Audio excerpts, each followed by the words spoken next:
Salut la machine! Vous avez tout pigé sur le test Douche-Terloni? Eh bien aujourd'hui on continue en immunité adaptative avec le test ELISA. Vous êtes prêts? C'est parti!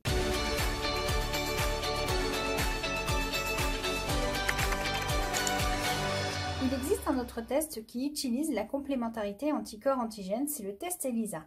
Dans ce test, on utilise des petites cupules, des puits en plastique, au fond desquels le laboratoire a fixé des antigènes déterminés. Pour réaliser ce test, il nous faut disposer bien sûr du sérum d'un individu à tester. Si l'individu est séropositif, il va posséder des anticorps humains spécifiques de l'antigène correspondant au pathogène. Pour révéler ces anticorps, nous allons utiliser ce qu'on appelle des anticorps traceurs. Ce sont des anticorps spécifiques des anticorps humains, c'est-à-dire qu'ils reconnaissent la partie constante des anticorps humains, sauf que ces anticorps, on les a couplés à une enzyme. Et cette enzyme, comme toute enzyme, est capable de transformer un substrat en un produit de couleurs différentes. La première étape du test consiste à verser dans la cupule le sérum de l'individu. Si l'individu est séronégatif, il ne possède pas d'anticorps, rien ne va se fixer.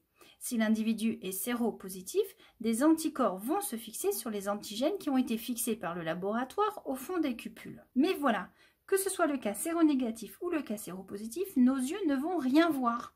Il faut mettre en évidence ces anticorps. Donc, on a versé le sérum des individus. On rince. On élimine l'excédent. On verse les anticorps traceurs. Dans le cas où l'individu était séronégatif, comme il n'y a pas d'anticorps qui s'est fixé, l'anticorps traceur, qui lui est spécifique des anticorps humains, ne peut pas se fixer. Il n'y a rien pour qu'il s'accroche.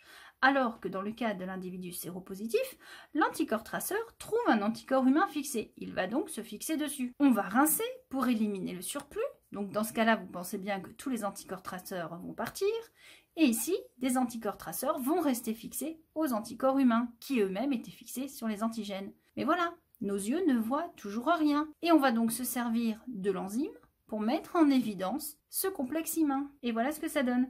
Chez l'individu séronégatif, si on met du substrat dans la cupule, comme il n'y a pas d'enzyme, puisque l'anticorps traceur n'est pas resté, on l'a rincé, il est parti, eh bien, pas de changement de couleur. Par contre, dans le cas de l'individu séropositif, dans le sérum de l'individu, il y avait un anticorps humain spécifique de l'antigène, il s'est donc fixé. Notre anticorps traceur s'est fixé sur l'anticorps de l'individu séropositif, mais ça on ne le voyait pas. On le voit pourquoi? Parce que maintenant on rajoute du substrat, donc notre enzyme elle va transformer le substrat en produit et on s'est arrangé bien sûr pour prendre un produit qui est coloré, de manière à ce que la cupule soit bien visible. Donc dans le cas d'un individu séronégatif, il n'y aura pas de changement de couleur et dans le cas d'un individu séropositif, il y aura apparition d'une couleur. Donc ce système est efficace mais un peu plus compliqué que le système Douche-Terloni.